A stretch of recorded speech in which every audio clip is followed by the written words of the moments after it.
in this one, I am talking about three special ingredients that you and me love. And these ingredients are salt, sugar, and fat. So I'm gonna be talking about these three ingredients and what exactly they do to our body. So without further ado, let us begin. There was major change that was happening in post-World War II America.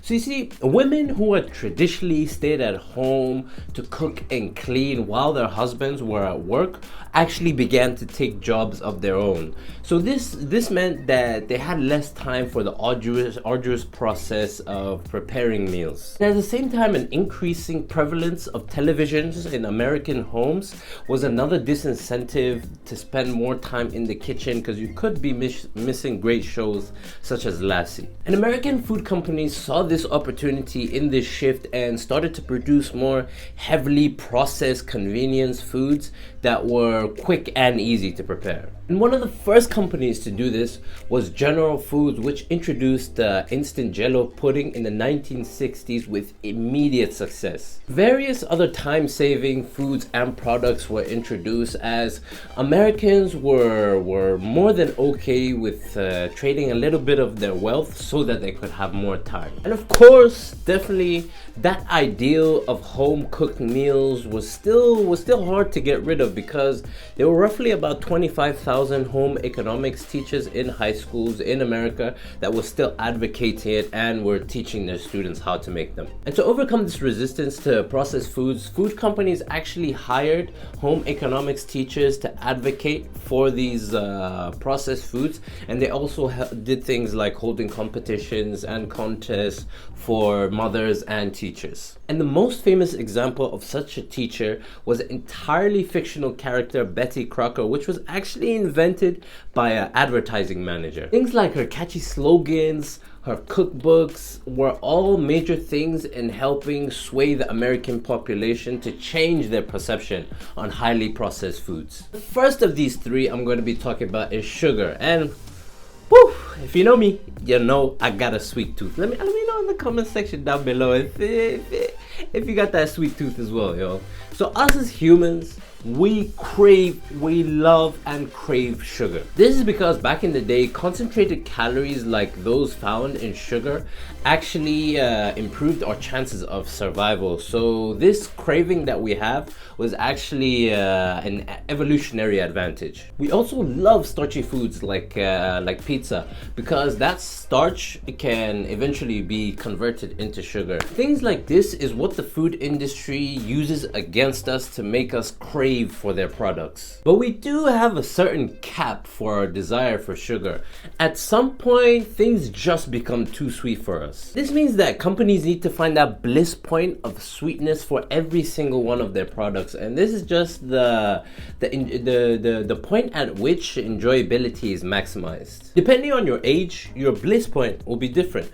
Take for example children. Their bliss point for something like vanilla pudding will be about 30% of sugar. So that means the vanilla pudding has 30% sugar, whereas an adult, it requires about half of that. Even with this built-in limit, food companies still put in a lot of processed sugar in their products, and on average every American consumes about 22 teaspoons of sugar per day, and about 2/3 of this comes from processed foods. Take for example a 12-ounce can of Coke that contains about 9 teaspoons of sugar, and other fruit drinks like Tang and Capri Sun actually contain even more. And another example can be found in children's breakfast cereals, which contain about 50 to 70% sugar. And sugar is in other things where it doesn't belong, such as pasta sauces.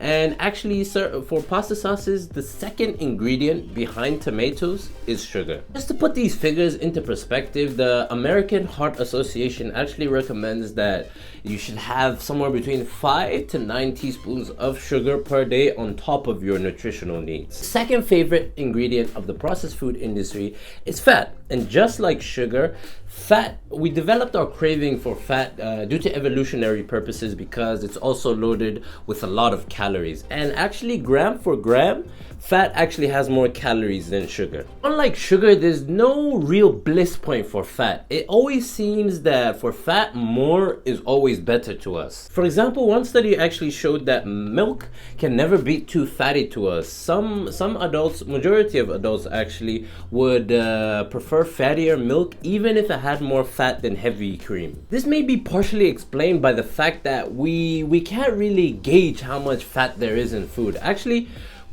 unlike sugar, we don't really have any taste buds for fat. Instead, we just feel its texture. What's actually funny is when sugar is added to food, people believe that the fat content has been reduced. It seems that whenever you add sugar, it hides fat. And as you can see, since we don't have a particular limit for fat, food companies drill in a lot of them inside of their products. And things like soups, pies, and frozen meals actually have about 50% of their contents are actually fat. And fat actually has other benefits in the food industry, one of which is it gives foods longer shelf lives, and two, it gives foods better appearance and texture qualities, from anything ranging from cookies to hot dogs. And because of this, this gives food companies even more reason to add in more fat to their products. And on average, Americans exceed their daily recommended intake of fat by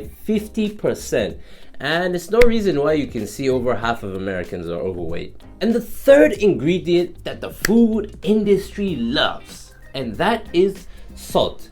And unlike sugar and fat, salt actually contains no calories, but it has a vital component in it, or vital mineral, I should say is a better word, that helps with bodily function. But the issue with this mineral, which is sodium, is that when you get too much sodium, your blood pressure increases, which will eventually induce hypertension. And hypertension is a potentially fatal condition. And in the 1980s, in the US, about 1 in 4 Americans actually suffered from it. High salt intake was the major culprit that was identified, and it was actually seen that Americans on average were consuming 10 to 20 times of salt that their bodies actually required. And to help combat this, health officials actually instructed Americans to chuck away their salt shakers, but it was later found out that the majority of the sodium intake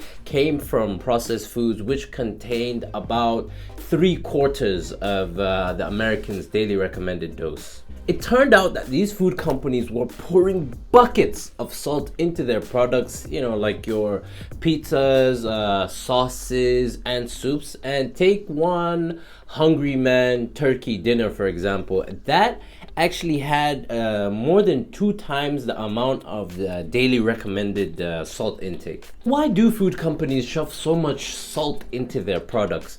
And the first thing that comes to mind is obviously taste.